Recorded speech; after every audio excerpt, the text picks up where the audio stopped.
It could be all right if you use coffee this way. Okay. Yeah. I think it.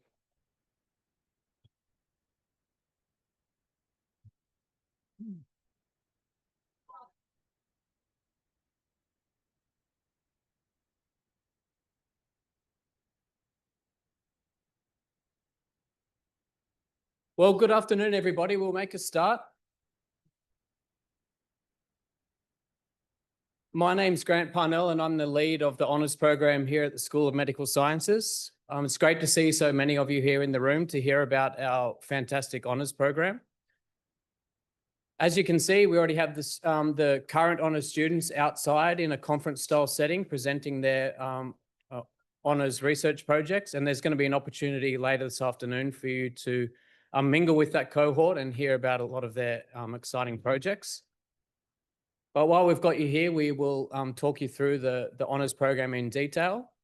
And there's going to be a presentation about all of the information that you need to know to apply for your honours this year.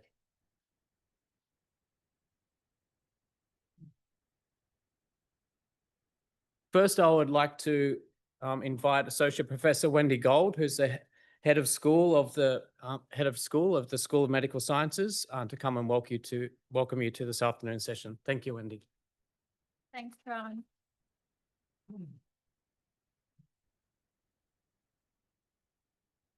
All right, before I begin, I'd just like to acknowledge and pay my respects to traditional owners of the land on which we meet, and we pay our respects to those who fed and continued for the country, and particularly those elders past, present, and future.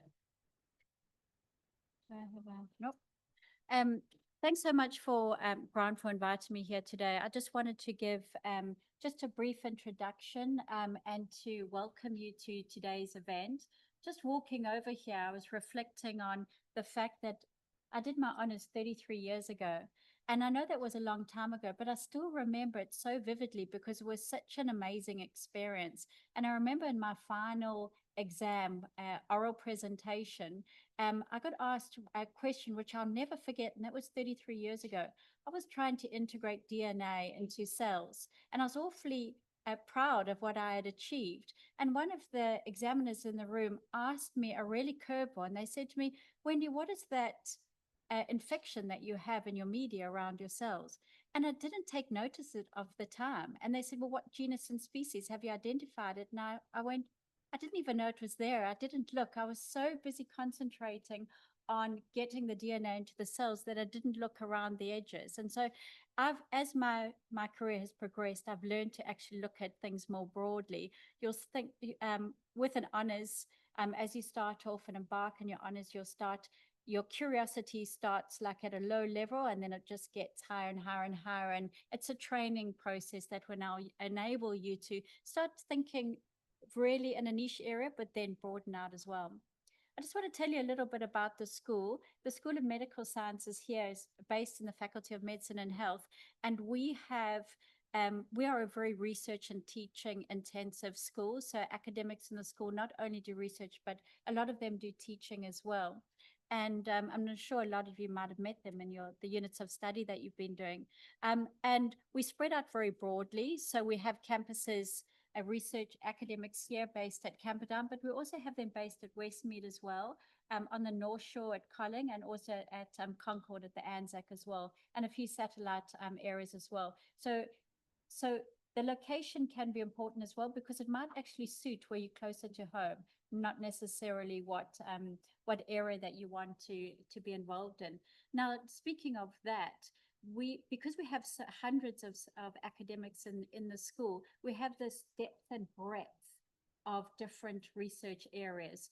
So if you're interested in cancer, we have cancer researchers, chronic diseases, whether it's diabetes or heart disease. We have academics involved in teaching and in research in these areas. Neurodegeneration, if you're interested in Alzheimer's or any of the neurodegenerative disorders, developmental as well. And we also have, if you're more interested in more application, we have groups that are involved in biomanufacturing as well. So that's making scaffolds for different organs or tissues as well. In addition to this, we not only have different areas, different geographical locations where we do house, where we do offer honours projects, the different areas of research as well, but also the area of research. So those of you that are more interested in basic biological questions, we have projects available for you. And those that are interested in more the translational questions, those where you want to see things going into clinic, we have projects for you as well. So there's a broad depth and breadth of all of those available. The one thing that I wanted to say was that in the 33 years that I have had my honours, the honours year was probably the most impactful. And I'll tell you why. It was only a decade after I finished my honours that I actually started academic life and did my PhD. And I went into horticulture industry. I went into retail where I worked in a perfume shop. I did computer programming when I was based in London. And the reason why I'm telling you this is that the honours year not only taught me how to think with an open mind and be really curious about things, but it gave me other skills that I needed to go into almost any sector that I wanted to, because it taught me how to work independently, but also as a group. It taught me how to be curious, to question, to challenge in a collegial way, and to work with other people. So not only does honours allow you to embark on an area of curiosity and medical research, but it also broadens your scope, and you come out of the honours year with more than just that curiosity in a specific medical research aspect, but more broadly, where you actually can integrate into almost any sector that you like. So with that, I will finish up and I'll pass back to the honours team. Thanks. Okay. Thank you. So my name is Liz Clark. I'm going to give the rest of the presentation, but first up, we're just going to have a look at the schedule. So this is what we're going to talk about right now in this session, honours information for prospective students. And around 2:15, we should be finishing this information session. We'll have time at the end for questions and answers. After this session, we have afternoon tea outside, both upstairs and downstairs. And this is where we'd like to invite you to meet supervisors of projects that are going to be offered for next year, and the students that are currently giving their poster presentations.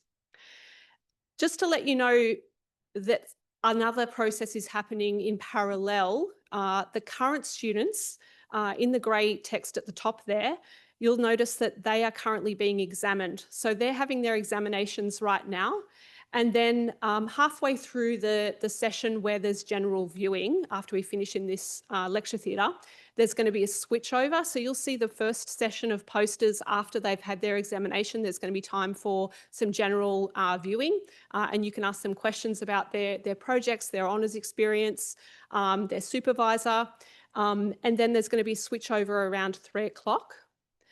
That'll be the posters in session 2, general viewing, and you can ask them questions about their supervisors and their project and their experience.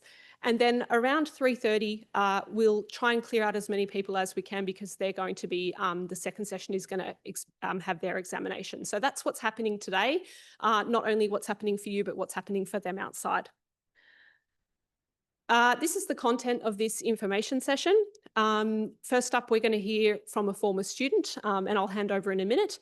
But then after that, I'll come back and we're going to talk about pathways to entry. So how the different ways that you can enter honours, the structure of the honours program, what will you learn, and how are you assessed, the locations and types of research, why undertake School of Medical Sciences, application and enrolment process, really important, and this is being recorded, so when you go through that process you can come back. We'll make this available to you, this recording. You can go back and check that process as it becomes more relevant to you when you're in the middle of it, and then key contacts, where to get help. It is my pleasure to introduce former student Harrison Johansson, who's going to talk about his experience. Thanks, Harrison.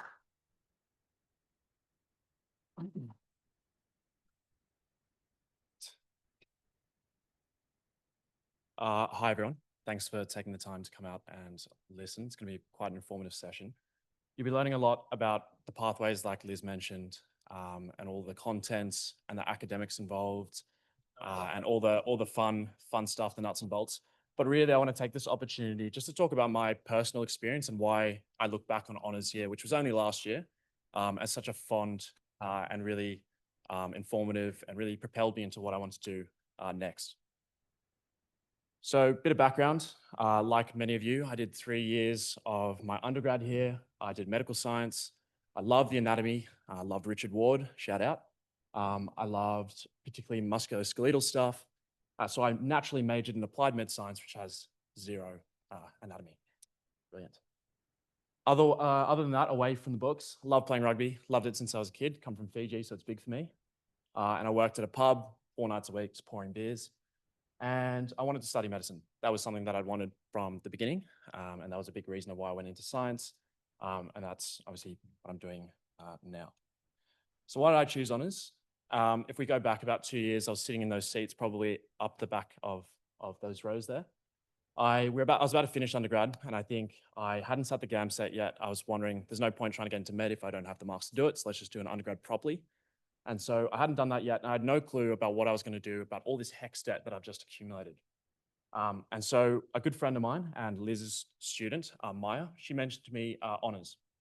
Now, to me, honours, I had no idea about it. I wasn't in the honours stream, so it was actually more of an active application process. Because I hadn't done the GAMCET yet, I wouldn't be eligible to start in 2024 to do med. I had a year basically where I'd sort of figure out what I wanted to do. And I want you to think about, when I go through these slides, sort of, is honours more of a year filler, or is it more of an opportunity to do what you want and sort of prepare you for the future? So I just want you to keep that in mind. And so those are the sort of thoughts running through my head at the time. So naturally, I wanted to do it, and I thought, you know, if Maya's doing it, I might as well do it myself as well. I wanted to apply my skills within an area of medicine or science more broadly. And something that I was passionate about. And I've highlighted that because I think that's a key message that I'm going to be absolutely hammering into your heads by the end of this presentation. That's all about what your interests are, what your passions are. I wanted to conduct something that had real implications. I can't tell you how many labs I've been in those 3 years of medical science, but I felt like it was more so just getting the marks, just getting through the course. It didn't feel like something with real world value. And I wanted to see a physical manifestation of my time studying a thesis. And obviously it's something new and exciting, something I'd never done before. So how did I sort of start putting everything together?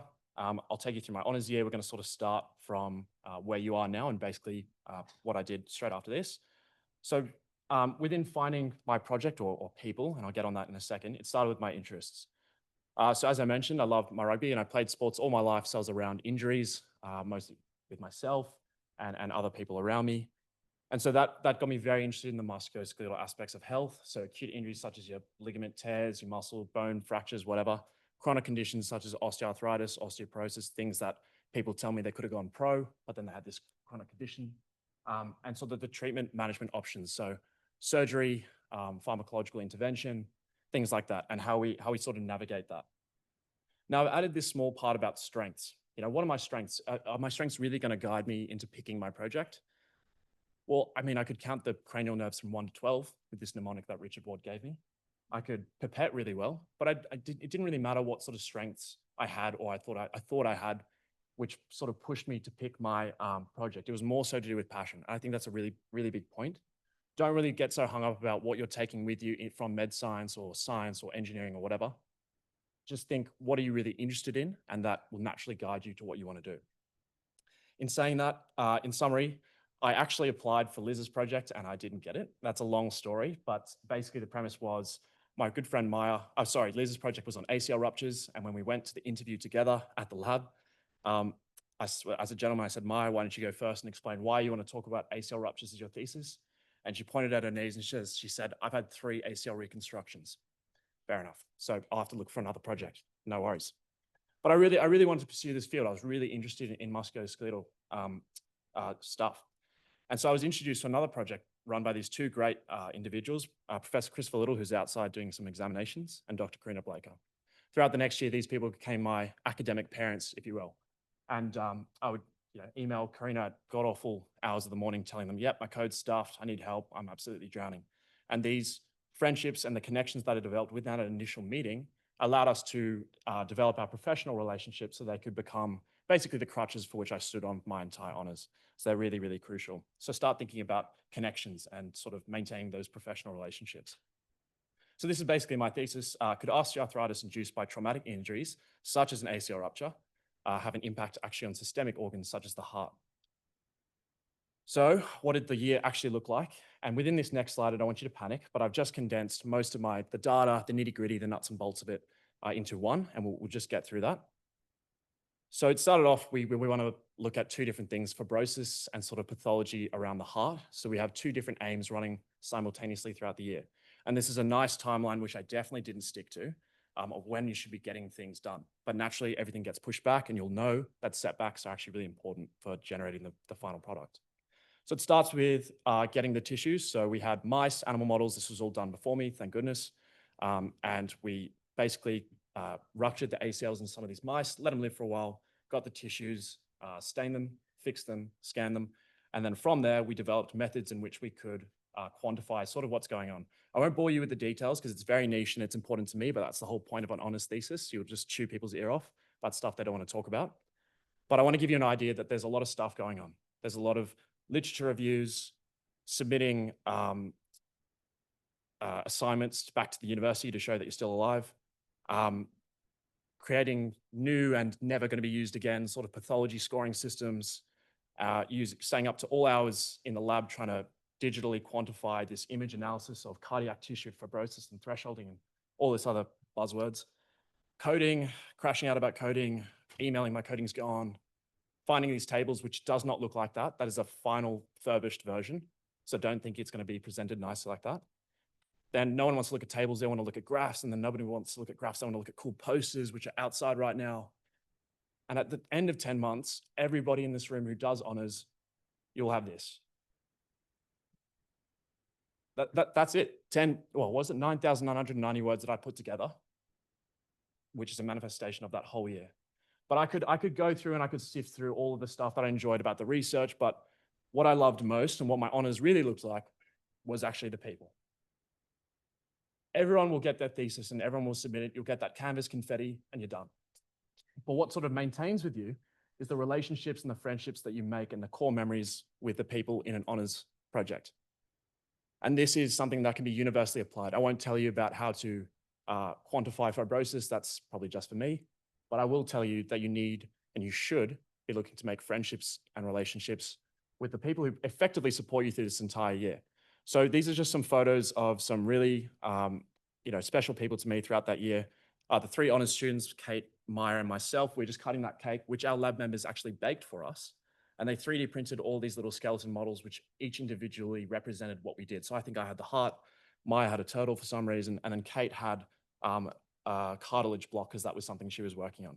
So that's sort of reinforcing that sense of community around a lab. You're not just there submitting a thesis for the marks, you're there actually building a sense of community. You're working with all these brilliant minds and really, really lovely people. And that picture of the puzzle is a testament to everything we talked about that wasn't related to research and all the lunches we had. I know Sam, who's sitting in the front row here, who did this talk when I started. We went on plenty of Banh Mi Thursdays. We'd walk down as a lab group, get a Banh Mi, talk about everything under the sun that wasn't related. We'd contribute to that puzzle. Well, I didn't contribute to that puzzle. I did nothing. But people would contribute to puzzles every lunch. We'd do Wordle and we'd talk about everything. And that gave you a real sense of, we're in this together. And that's something that you're going to need in a big year where you do all that data, all that stuff. This is something really nice that you can look forward to every day. It would be remiss of me not to talk about the actual skills that I did in my honors. So you're working in a team, in a lab, and, oh, sorry, that's just come on. That's probably blast the ears. You're working in a lab and you're actually contributing. I don't think I actually contributed to a lab in my 3 years of medical science at all. It was just getting in there, get it out, get it done. But here you're with a team, you can bounce ideas in different meetings, very adult conversations, and you can sort of get a gist for what you want to do with other people. And you become an expert in a very niche topic of your choosing. I don't think many people can say that they are the expert in post-traumatic ACL ruptured osteoarthritis digital quantification. No one's ever going to say that sentence again. You also get exposed to a wide variety of different levels and fields of research. You'll go sit in a bunch of seminars, which you have to do. But I urge you take that moment to really think about the research that they're promoting. These are experts in their field. I was at Royal North Shore at the Kolling Institute, and we had numerous surgeons, numerous researchers, physios come and talk to us about really, really interesting stuff. And you get a great appreciation for research as a whole. It is the backbone of evidence-based medicine, or anything you want to practice in terms of science. There's people that work really, really hard day in and day out, and I feel like they really deserved a bit of recognition. And you'll get to, if there's one thing you take away, that's definitely one of them. And then obviously there's the technical skills. You work with animal models. Obviously I worked with mice. Lab work, I did 0 lab work, but I thought I'd put up there because a lot of you will do lab work. You're using cutting edge technology and programs, your data analysis, interpretation, and presentation, which is probably one of the most important, that will improve. And you also know how to critically analyze papers and then write one of your own. And obviously managing feedback with supervisors and deadlines, that's pretty important. Also, a massive opportunity we had was we actually went to a conference. We had the opportunity to present our honours work at a Australia-New Zealand Biomechanics and Orthopaedic Research Society summit, which was down in Melbourne at the end of the year. This is just a great example of actually using the friendships and connections. I don't think they would have offered it to us if they didn't like us. And also our research as a whole, and being able to present in front of really, really accomplished people. We talked to surgeons who did reverse shoulder arthroplasties, and then we also talked to physios who looked at gait analysis and the change in gravity.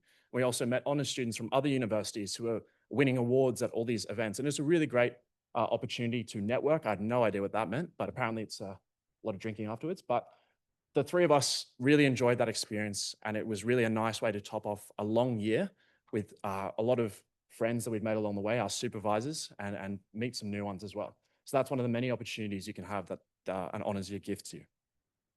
Away from honours though, I think the premise is that you think you're chained to your desk, maybe from 9 to 5. But otherwise from that, I still had time to work. I still worked 3 nights a week. I got to do things that were important to me, so spending time with my friends and family. I got to travel a little bit, went to Japan at the end of the year, and I also got to go to uni games, which is a little bit of fun. And I got to play rugby, which is also really important to me as well. So there's still time to have a normal life. You're just grinding away from 9 to 5, and then you just leave it all at the desk and just move on. And so I'll just touch on briefly about how it's helped me in my future studies. So as I mentioned, you did have time away from uni to do other things, and I was fortunate enough to start my MD this year. So obviously starting for the GAMSAT and all that, there's plenty of time to be flexible with your supervisors. And so the skills and the friendships especially that I gained from that year, crucial, very, very crucial to how it's been helping me in this next year from it. So within medicine itself, I'll just speak a little bit plainly. When you go and you talk to people about wanting to do medicine and why, and they ask you, have you thought about anything else? Showing you have an experience in research shows to them that you're not afraid to converse and put yourself out there amongst the backbone of medicine, other areas of medicine. You're not with this lofty ideals of wanting to do the glorified doctor title, but you're actually amongst the research, you're amongst where all the investigations happen. That's really, really important. And I think a lot of examiners or whoever look really favorably on that. A lot of med students also have to conduct MD research projects. So I've been fortunate enough through my continued connections to still be invited to do some research with my lab from last year. So they'll be continuing that through my degree. And also analyzing data and research, that's evidence-based medicine. That's the whole bread and butter. And the potential for future publications. That comes in handy a lot later down the track in terms of going for specialty programs and all that sort of jazz. So that's another bonus. Also, we had another conference. I've also been invited with Maya as well to go and present some research at the World Congress of Orthopaedic Research next week down in Adelaide. So, the travel and these opportunities don't extend to just the year. But I think that comes with the given that you have to make the effort to form those connections with your supervisors, with the PhD students that helped us along the way, everyone in that lab, and you'll be gifted these opportunities. You don't have to be doing medicine or anything like that. Everyone still gets these opportunities. And so where to from here? So the biggest things I want to just highlight is match your interests to your projects. Biggest thing, don't worry about strengths, don't worry about previous experience. Interests are probably going to be a golden ticket to finding something that you're going to enjoy, especially doing for a whole year. Reach out, don't be afraid to reach out to multiple if you think that it's something that you're also interested in. And in saying that, when you're reaching out, be honest with your supervisors. If it's something like you want to go into research, or you're doing this because you're interested, or you want to do medicine, start with that foundation of being honest.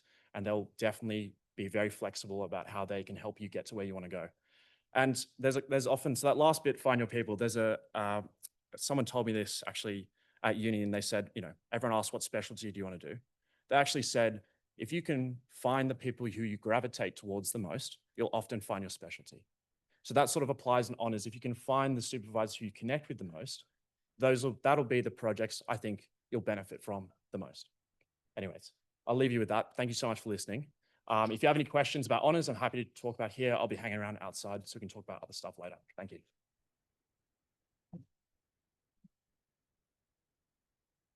Thank you very much, Harrison. Okay, now I'm going to switch to this microphone. Can you all hear me? Is that better? Okay. Okay.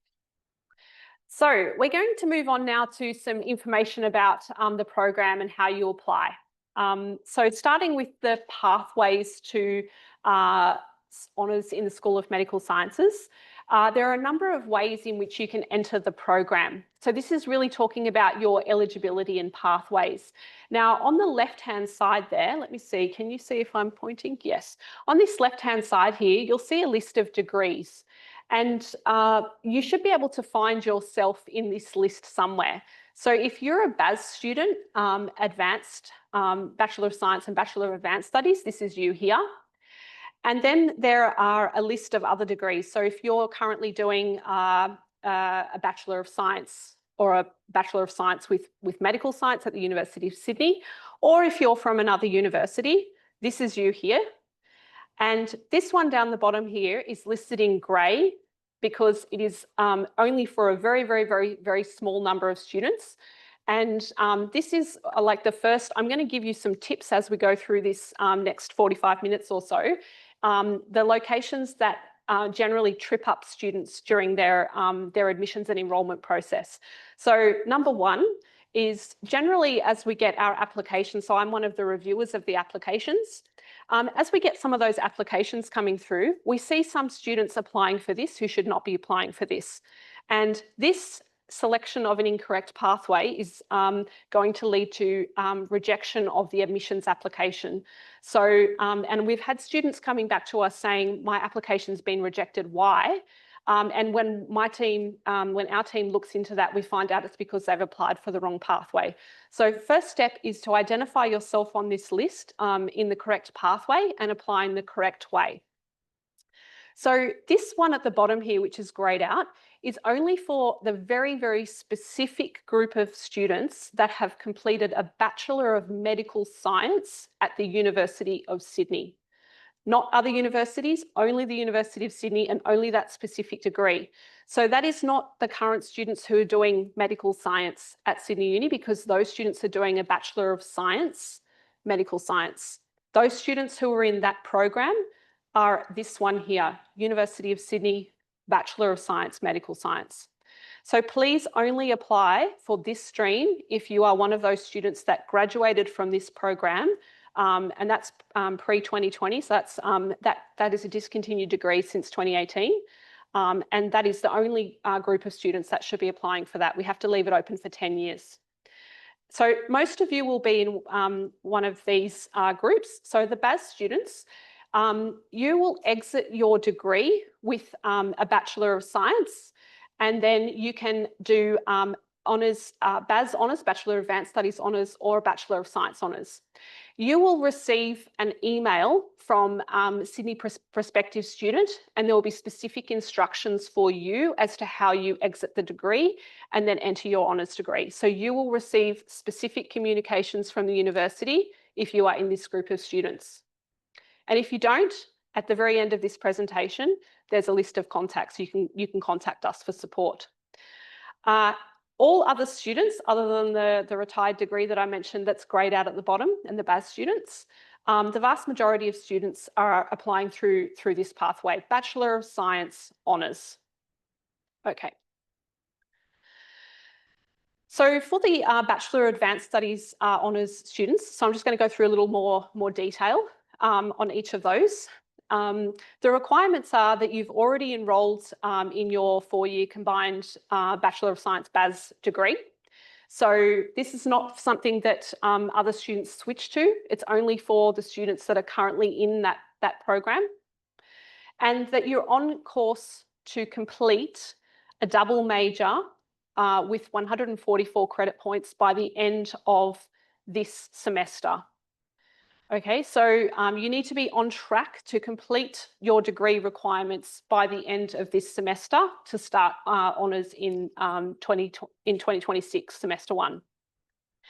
One of your majors should be in the School of Medical Sciences. And I'm going to mention this a few times, and this is another area that our team gets asked quite often, is does my major need to align with my honours discipline? And the answer to that is no. So it's written here, it's ideal if your major aligns with your honours discipline, but it's not mandatory. So if you've got a major in anatomy and histology, it's okay if you want to do an honours project that is, for example, in neuroscience. That's okay, it's allowed. But ideally something relevant to what you have studied in your undergraduate degree. So for the BAS students, one major should be in the School of Medical Sciences and ideally related to, but not mandatory to be aligned with the major for the honours project. You must have a WAM over 65 and you must find a supervisor agreeing to offer you a project in their research group. You can opt to apply for Bachelor of Science Honours or the BAS Honours. So you can do either one. So that was the split off that I showed in the previous slide.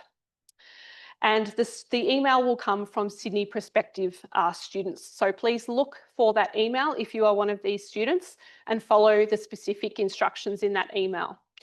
If you are one of these BAS students, not only will you receive that email, but there is a team specifically at the university that is available to help this group of students in exiting their degree, their BAS degree and moving into their honours degree.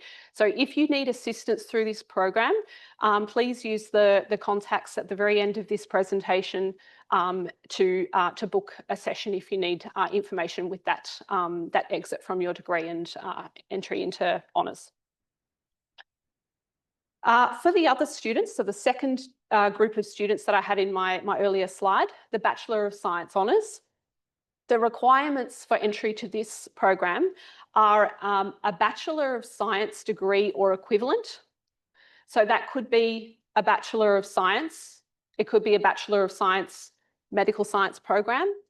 It could be a Bachelor of Medical Science at another university, or it could be a Bachelor of Medical Science at another university. So it can be equivalent. It doesn't have to be a Bachelor of Science.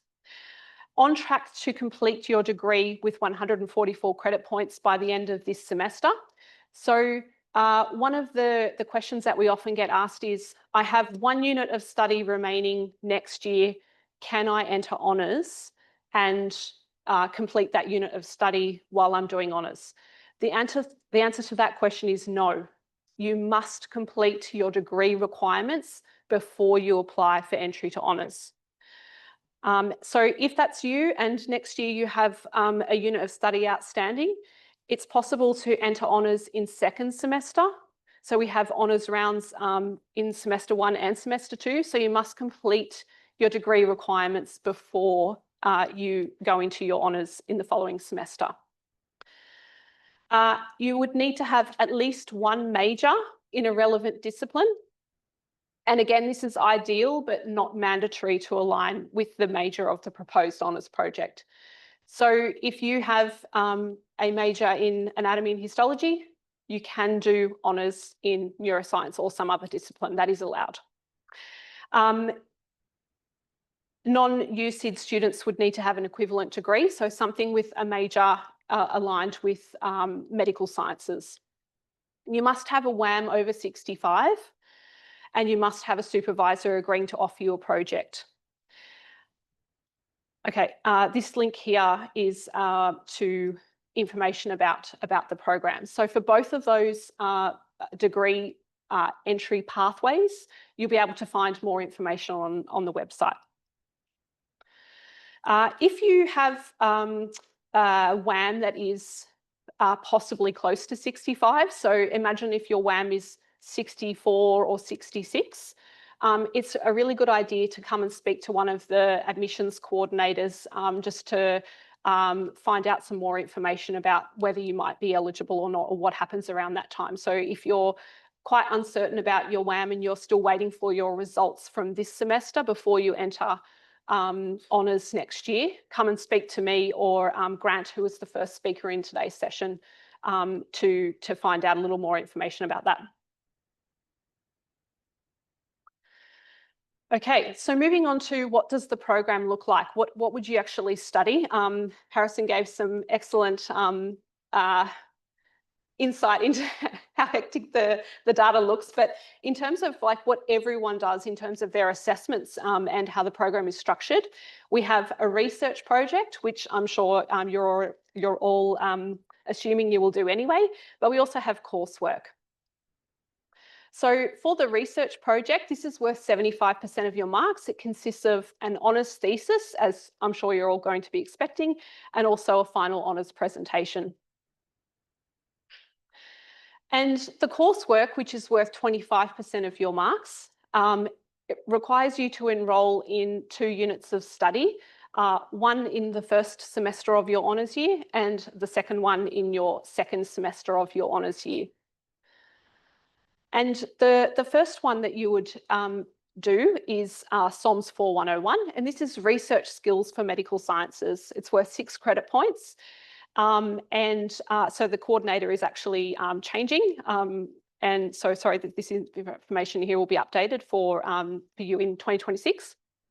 But this is really where you will learn about experimental design, data interpretation, problem solving, some specific lab skills, and collaborative work. So it's a 4-week intensive in-person program.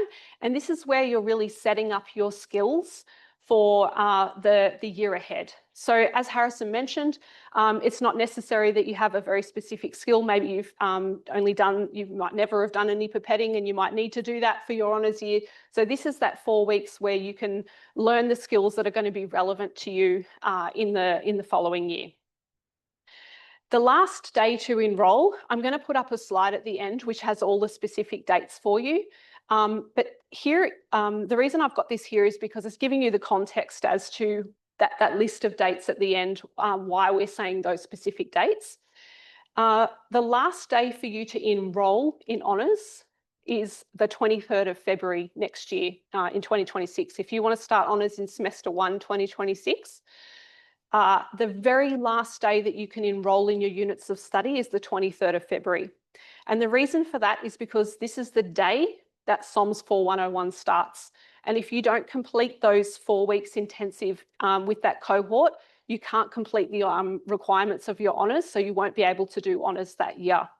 Okay, so very importantly, this usually doesn't hold up too many students, but we do generally have a couple of students who, for example, if you miss an assessment at the very end of this semester and you're going to wait for a replacement exam over the summer and your results are delayed, that would delay maybe your marks release and could delay your enrolment process.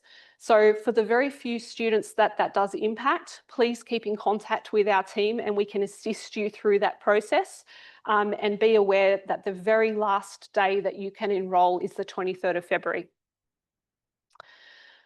And this also is a good date to keep in mind if any of you are planning travel, for example, over the summer.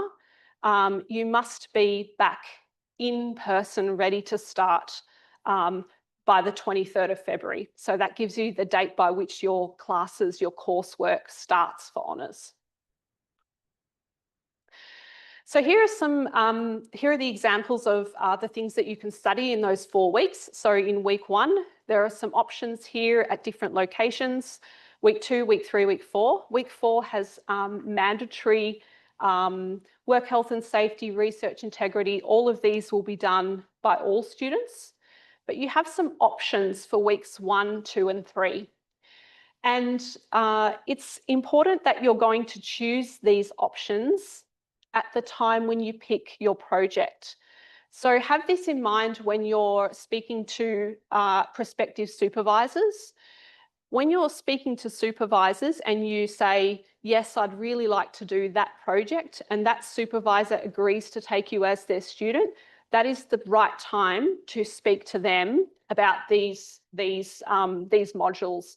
Because when you submit your application for their project, you will need to specify which projects you are, which modules you're going to do for SOMS 4101. So you need to list those in your application form. So you need to know what those selections are at the time of applying for your project. And it's a good idea to speak to your supervisor about which ones are most relevant for their project and the specific skills. Like, for example, cell culture. I don't know if that would have helped you, Harrison, probably not.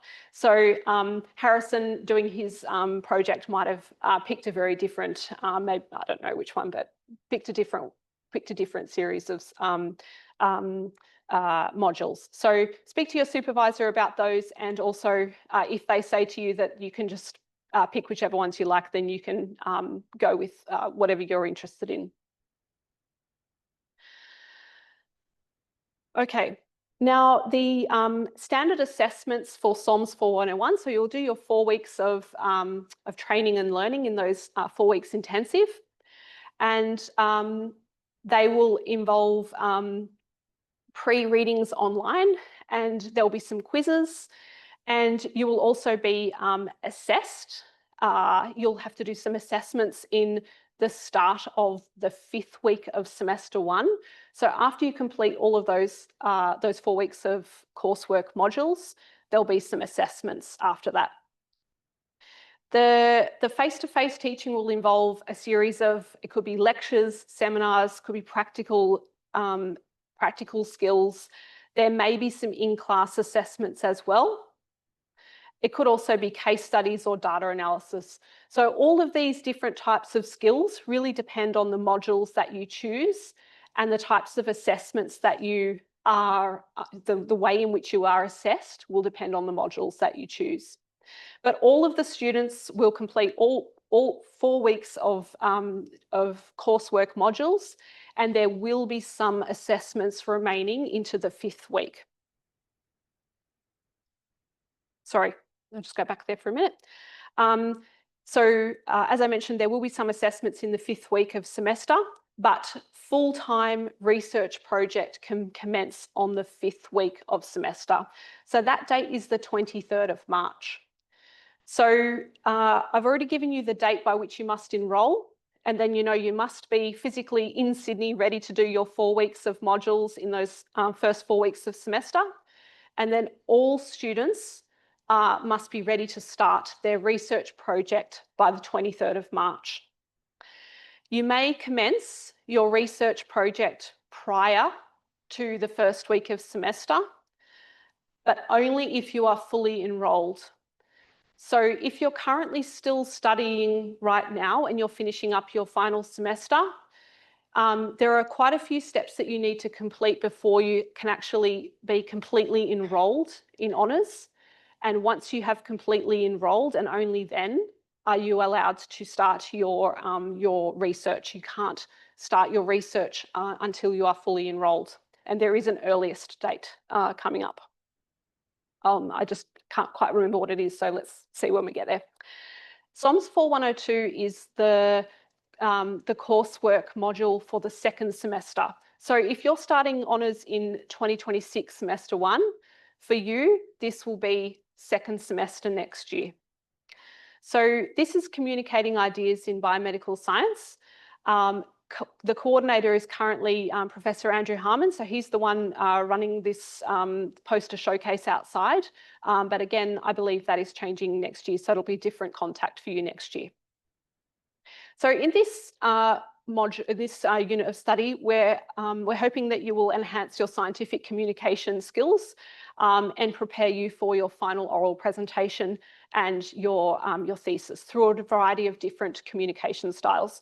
So there'll be an oral presentation of your research, different from your final oral presentation. So it's a way for you to practice and learn skills in oral presentation.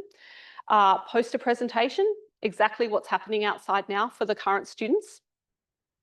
An introductory essay. So basically this is your first chapter of your thesis with your aims and hypotheses. So that will be assessed in this unit of study.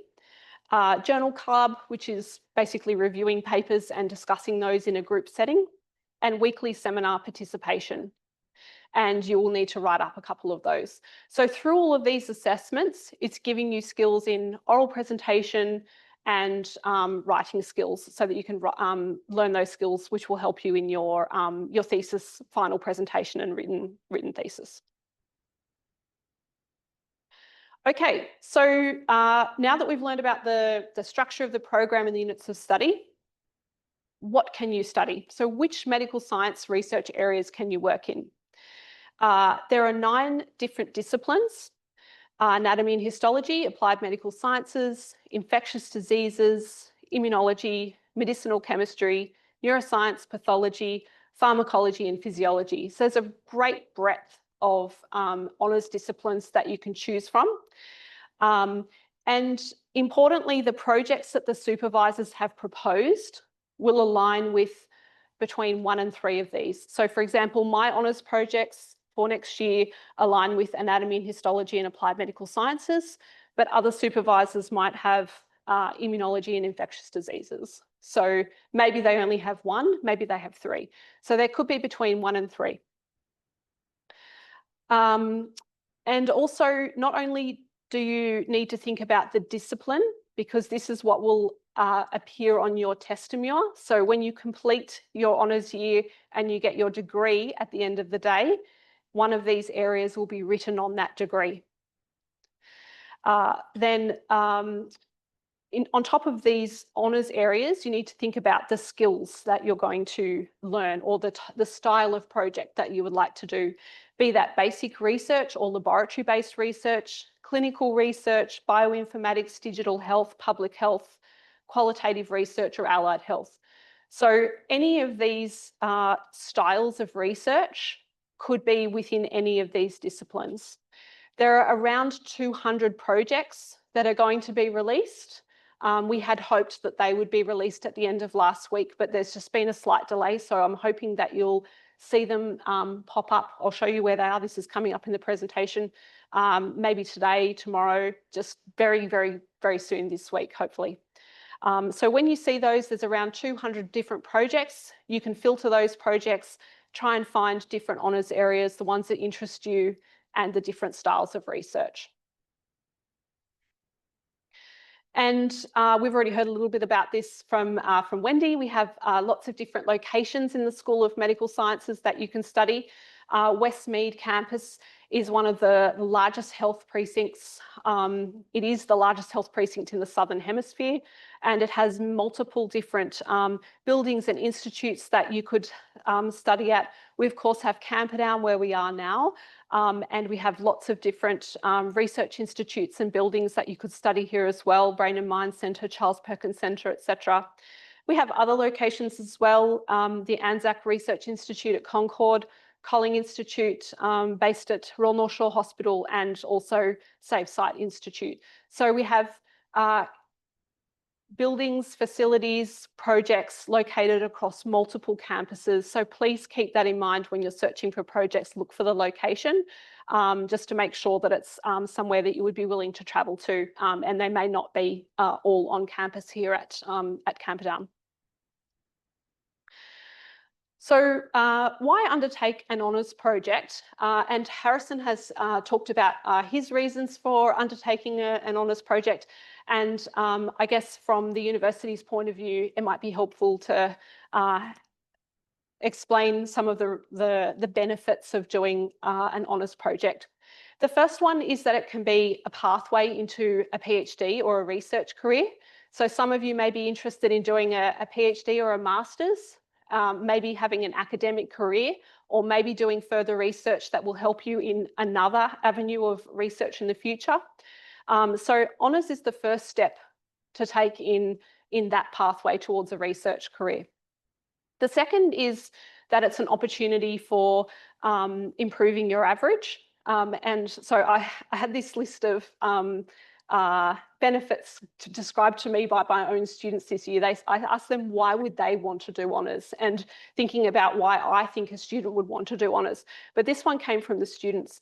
So if they're all of my students are hoping to get into medicine one day, and just like Harrison is now doing medicine, it's a way of improving your marks. Okay, so that can be important for some people in their futures as well.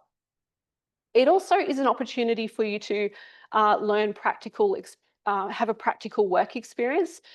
So you may have practiced pipetting skills in the lab, but never before actually used those pipetting skills for a real research project. And this practical work experience can be important for you no matter which pathway or which area of industry or research that you work in the future. That practical work experience will be valuable no matter where you end up. And finally, to explore your options and work on your own project of interest. This is your chance. It may even be your very first chance to work on something that is truly your own. You will be the world's expert in that very, very specific topic by the time you finish your honours degree. So that's a great opportunity to do something that is truly your own, and to do something that is of great interest to you at a very deep level, and to do that for a year. So why, if you are hoping to undertake an honours project and an honours degree, why choose the School of Medical Sciences? We have, as touched on by Wendy previously, we have not only these great facilities and locations across Sydney, but we have really close relationships with clinical researchers and translational researchers. As Harrison mentioned, at the Kolling Institute, we regularly work with surgeons, physiotherapists. It's very translational, and a lot of different clinical research questions as well.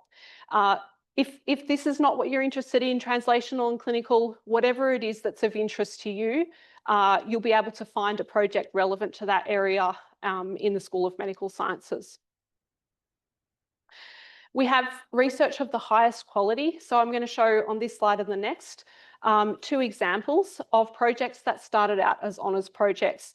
So you'll notice here that this is published in Nature Communications, a really, really highly respected journal. And you can see all of the students that worked on this project listed as authors on this paper.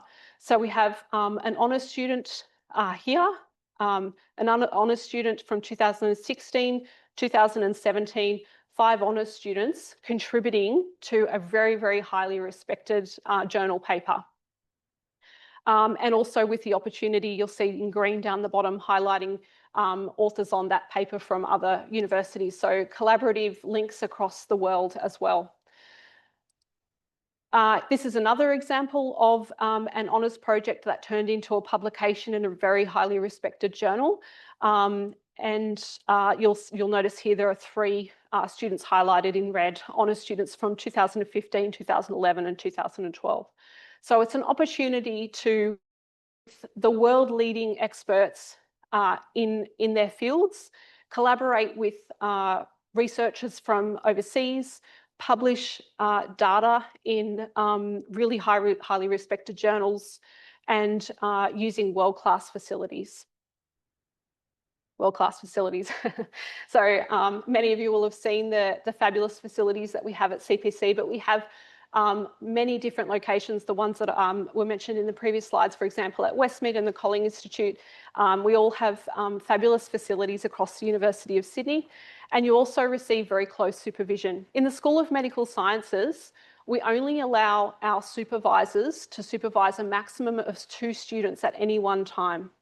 2 students from the School of Medical Sciences. So that means that you have really close supervision with that supervisor, and you're not left alone and you're not free labour. It is genuinely a collaborative and close supervision that is provided by these supervisors.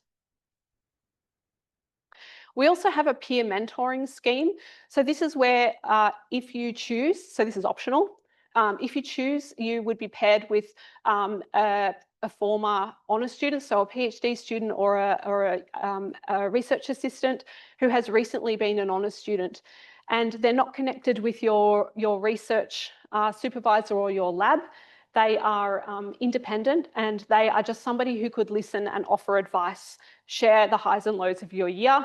If you don't have that within your lab group and you want that, we have that available through our scheme. So that's another benefit of choosing honours within the School of Medical Sciences.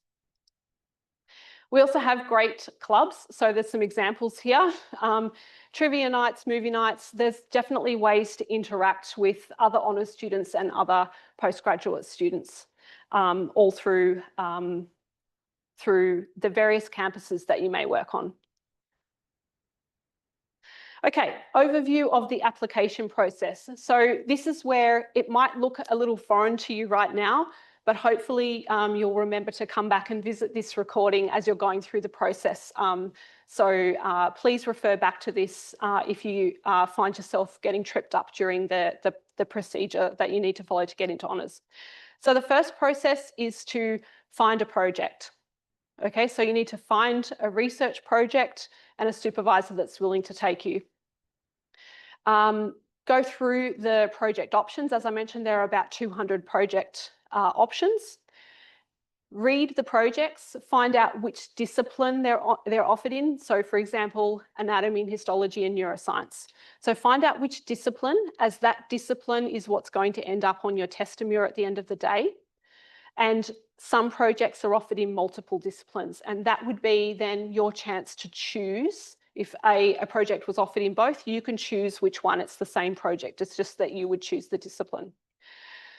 So find the project option that you like, maybe pick a few, 3, 4, that suit you, have the right discipline that you're interested in having on your testimonial, and the areas of research and the skills that you would like to learn.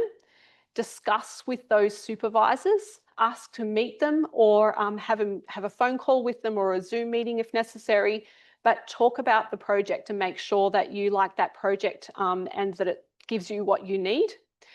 And then importantly, you need to have the supervisor agree to take you.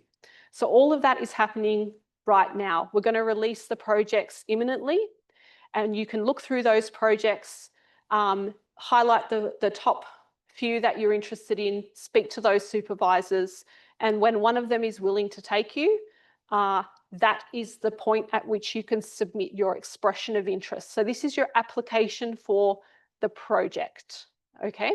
So the process is called expression of interest, and this is basically to lock in your specific project and supervisor. And you can only do this after the supervisor agrees to take you. EOIs will open on the 16th of October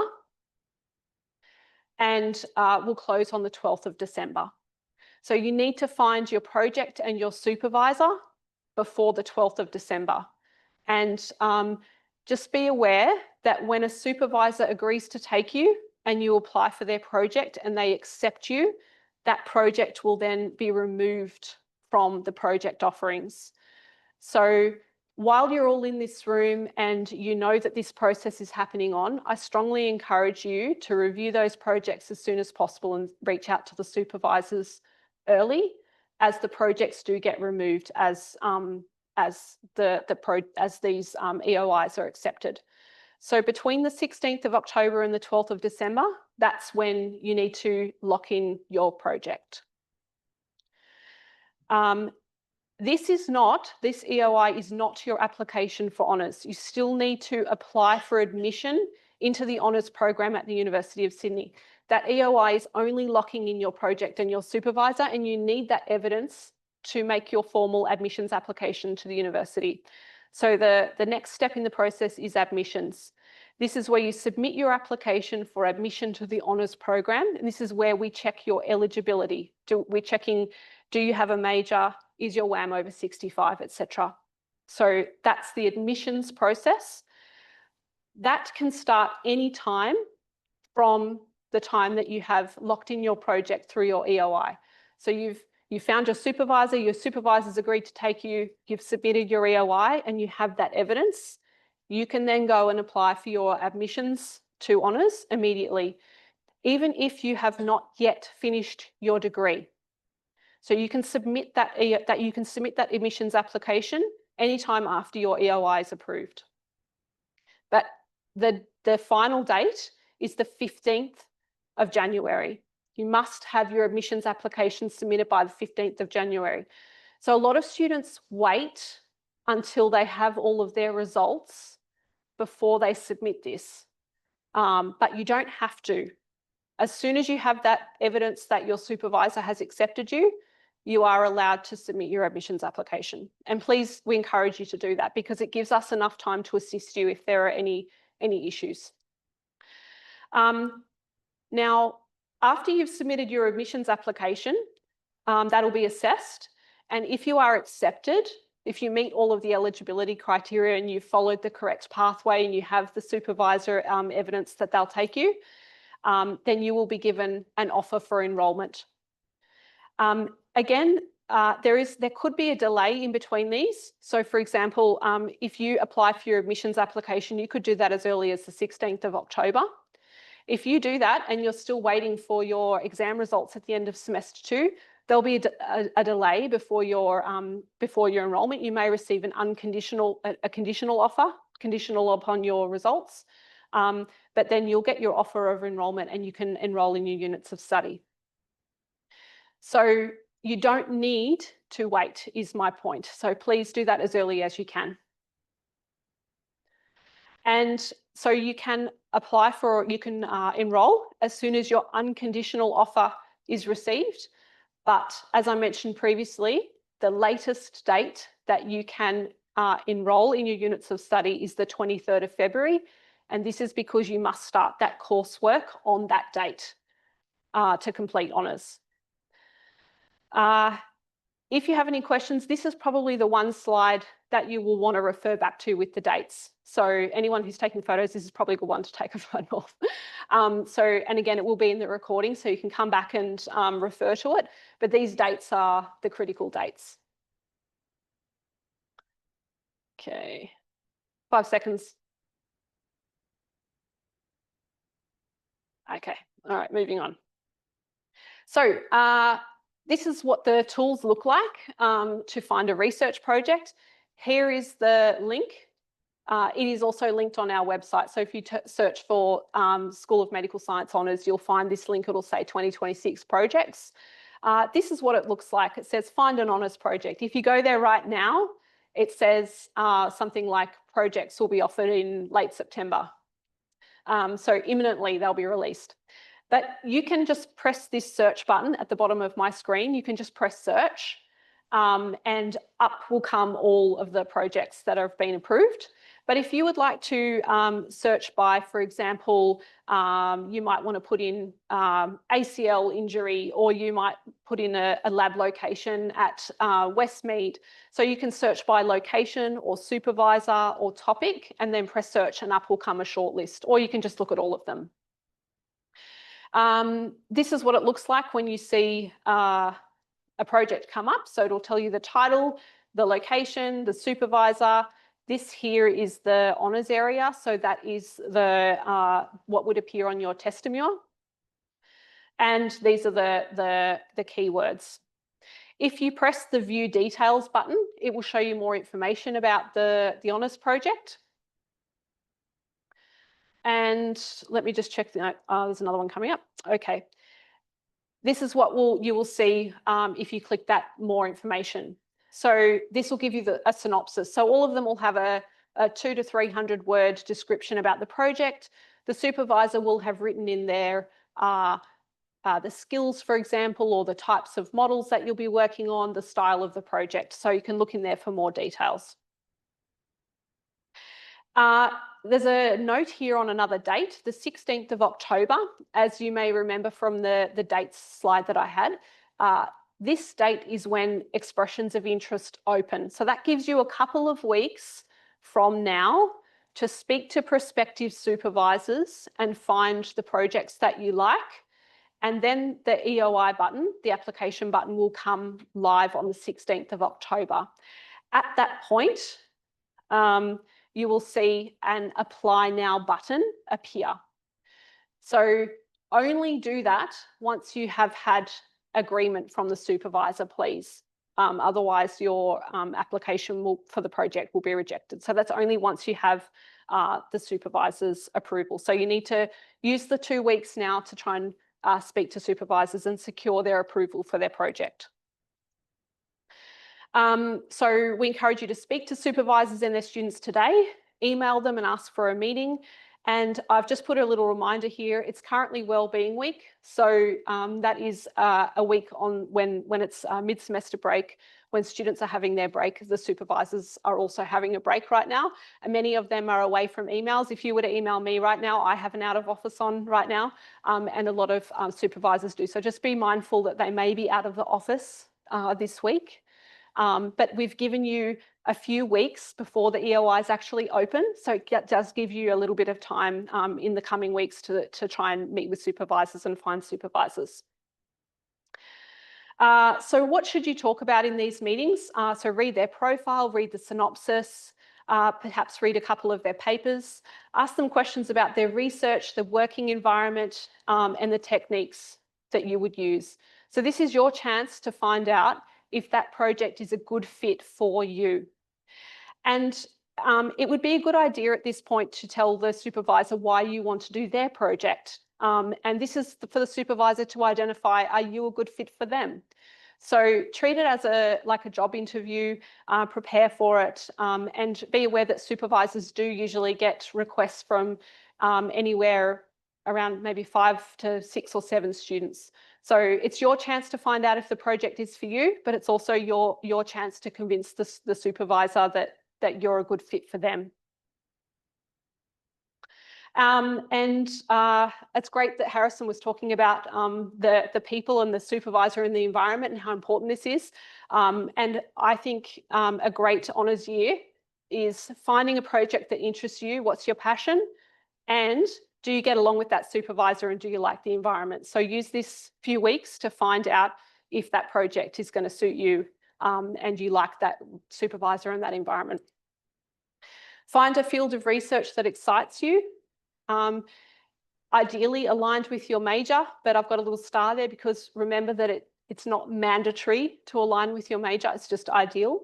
And you could discuss that with the supervisor at the time of meeting them, how important that is. Maybe it's not important for that project. Think about which projects you're interested in, topics, techniques, and the discipline that you want on your testimonial. Find a productive group. So maybe you're interested in getting a high quality publication, look at their publications. Speak to former students and ask the supervisors what their students are doing now. And think about, is this a supportive environment? So speak to the current students outside. Their supervisors will be noted on the list of projects. So if you're thinking of a specific supervisor, you can go and find their students' projects, posters, and go and ask their students about what their experience was like. And most importantly, transparency. Be honest about your goals and marks. It's quite often mentioned in this session and to students, don't mention that you want to do medicine because supervisors won't want to take you.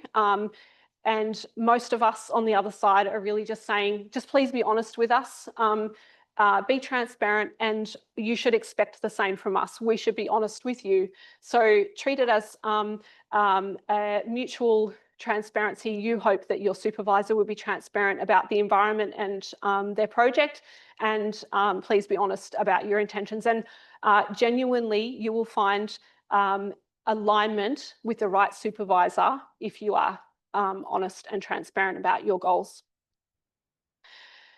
Okay, so this note here is when you're looking at the expressions of interest. So this button here, no, not that button. The apply button will become live on the 16th of October, as I mentioned. But this is a note to say you need to be very careful to apply for the right project. So as I mentioned, some projects will be offered under 2, possibly 3 disciplines. So this is an example of a project that has been offered in both neuroscience and pathology. So you can see that highlighted here in the yellow.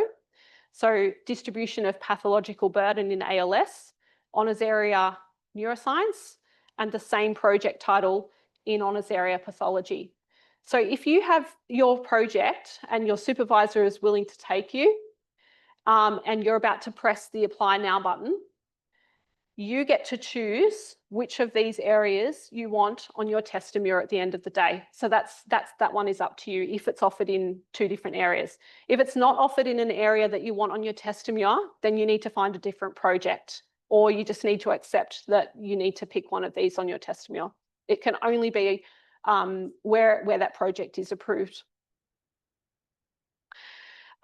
If you are a University of Sydney current student, you will use your uni key to apply now. And if you are an external student and you don't have a uni key, you apply as an external student. So on the left, we have this Apply Now button for using your uni key. And on the right, this would be for all other students. So this button will come live on the projects on the 16th of October.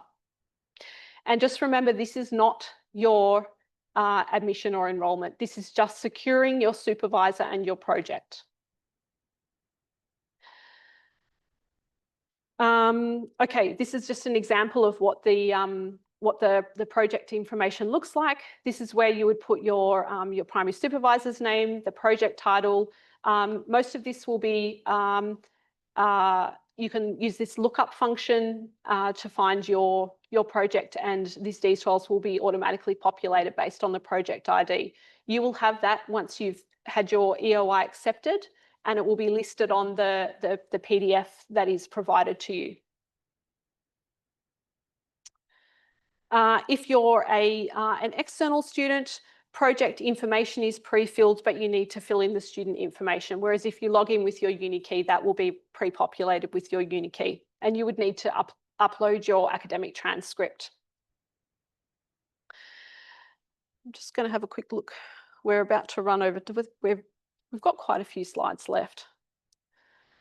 Okay, so to complete the submission, as I mentioned, you will need to select your first 3 weeks of modules for SOMS 4101. So just remember that you need to be ready to select those at the time of applying for your project. And then read the privacy statement, prove that you're not a robot, and press submit. After you've lodged your EOI, this is your reference number. So at the top of the page, it says HP 23 something. You need to take a note of that, please. Take a note of that reference number so that our team can assist you if anything happens, that if you need assistance. So make a note of your reference number, and if you do not receive an email acknowledgement, please contact this email address and cite the reference number so that we can assist you with that process. The next step is if your expression of interest is accepted. Once the supervisor has accepted you, you'll receive an email, and it will confirm your honours area. So this is what it will look like. You can see the modules that are selected here. It will say the reference number of your project and who your primary supervisor is. And you will also have a PDF of that attached. It's really important that you save a copy of that because you will need to attach that to your admissions application. This is what the PDF looks like. You'll need to attach this to your admissions application. If you change your mind, remember that if an EOI is submitted and accepted, the project is then removed. So that means that no other students will be able to see that project anymore. Now, if you decide that you no longer want to do that project, or you no longer want to do honours, it's really important that you withdraw your EOI so that other students have the opportunity to then go and see that project. And the supervisor that was willing to take you has the chance to recruit another student. So please, please remove your EOI if you change your mind for any reason and you no longer want to do that project. It's really important. there is a withdraw button there. But if you can't find that, you may contact our team and we can assist you with that. The next step, once you have secured your project and you've got your approval, your EOI, is to submit your formal application for admission. And remember that there are those different pathways. So the BAS students, you will have instructions in an email specifically for you. And all other students who are going through the Bachelor of Science Honours program, the second pathway I noted, there is a link here, so you can follow this. Don't forget this is being recorded, so you can come back and refer to this. But this is the link that you will use to apply for admissions. The deadline is the 15th of January if you want to start your honours year in 2026. Make sure that you apply for the same honours area as what is on your project. So this is another area that trips up students quite commonly, and your application could be rejected. So make sure when you submit your EOI that you select the right honours discipline or the right honours area, and that you put the correct honours area into your admissions application. And attach your the PDF that you receive from the approved EOI. And following the exam release, the results release, successful applicants are made offers, allowing formal enrolment in the honours coursework units. Follow the enrolment instructions in the email, and don't forget to enrol in your units of study. So when you have your offer for enrolment, this is the final area that the admissions team, so there's a team of us admissions coordinators, this is where our assistance with you ends and some other coordinators, honours coordinators, take over. So the last step in the process is enrolment. This is another area that trips up students. So I've listed the units of study here. You can come back and refer to these in the recording, or once we have your EOI, our team knows that you are intending to do honours and we have your details and we can contact you. But it's really important that you enrol in your semester 1 and 2 units of study correctly. So these are the enrolment schemes for your units of study that you would need to enrol in. There's just a few slides left, not many now. So then your last step is that you can start your project. So once you have formally enrolled, you can finally start your project. The earliest date is the 1st of February.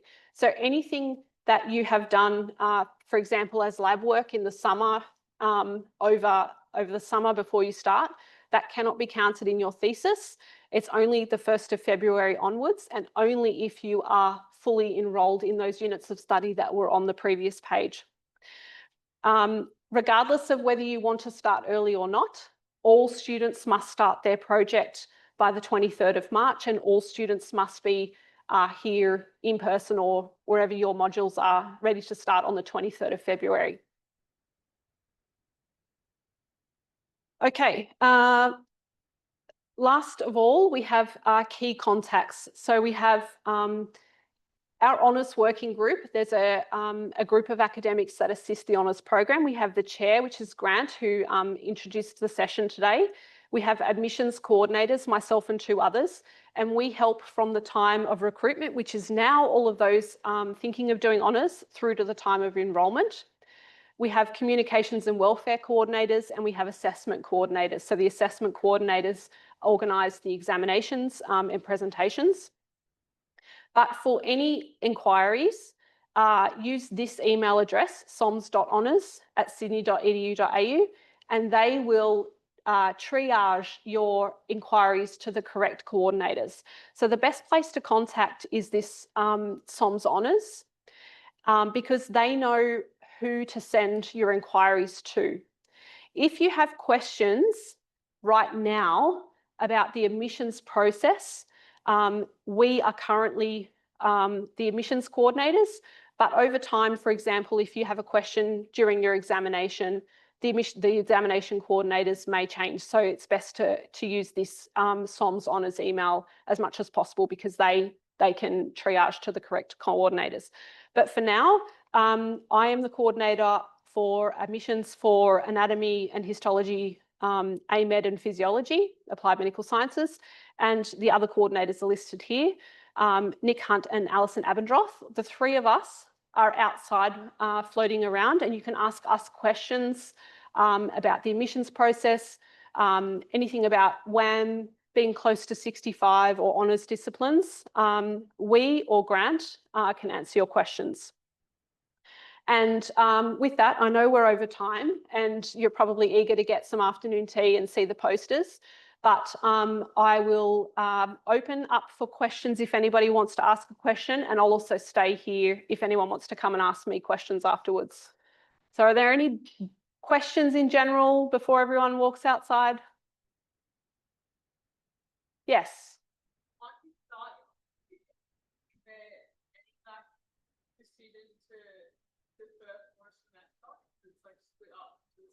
Okay, good question. So the question is, once you start your honours year, can you defer for a semester? The answer to that is no. Is that correct? Yeah, because your project is approved for start of 2026. And if you then wanted to get, if you, I think I'm going to look to you while I say this just for confirmation, but if you are eligible to enter in 2026, you'll be eligible to enter in 2027. So once you meet the requirements, you could delay, but you would need to withdraw and then apply in a following semester. It's really preferable not to do that. And I would strongly advise that if you are going to do that, you need to be very open with the supervisor about that. Because from the supervisor's perspective, one of the fears that we have is that we will offer you a project and that you will decide not to do it. And then, so that's just from the supervisor's perspective. So in the spirit of openness and transparency, please tell them if you are thinking of doing that. And Grant would like to add something. No, I was just going to add on to that. In case your question was, does it need to be 2 consecutive semesters? Oh. The answer to that would also be yes, because your honours year doesn't really, although we do have the 2 units of study, it doesn't really follow the semester patterns. So you won't have the mid-semester breaks.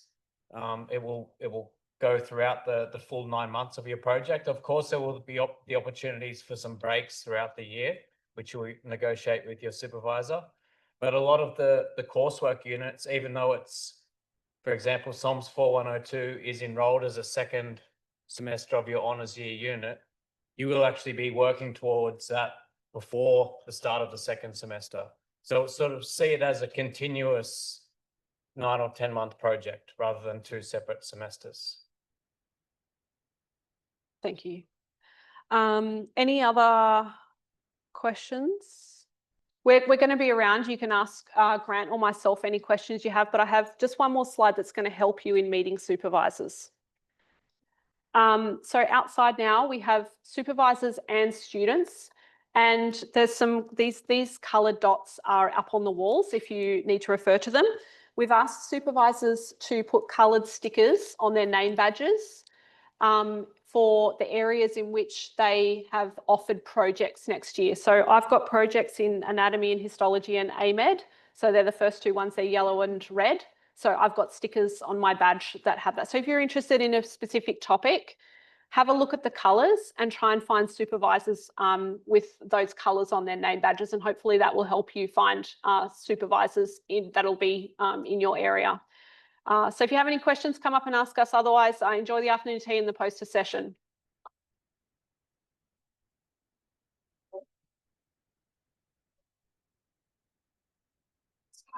We need to stop the recording now, I think.